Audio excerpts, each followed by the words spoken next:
لكن هي الركنيه. محمد عبد الشافي تخبط في حسين حمدي، ياخدها مره تانية. حسين عبد الشافي لاعب الارضيه عاليه، عدت فتح الله بيسند براسه. احمد جعفر شيكا بيسدد شيكا جول. رجع محمود عبد الرازق شيكابالا، والزمالك مع الابطش. شيكا لا يعرف المستحيل، مع الابطش شيكا لا يعرف المستحيل. وقلت لكم شيكابالا ده ابطشي، طيارة رادار بتظبط في كل مكان.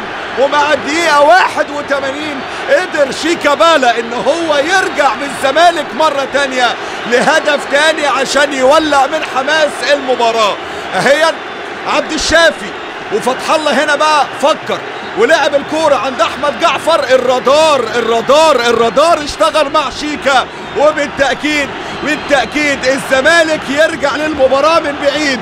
وادي هنا الكورة، فتح الله سند وجعفر عدل وشيكا خلصها شيكابالا في المرمى. والهدف الثاني المعلم الصغير شيكا هو اللي بيفرح المعلم الكبير حسن شحاتة.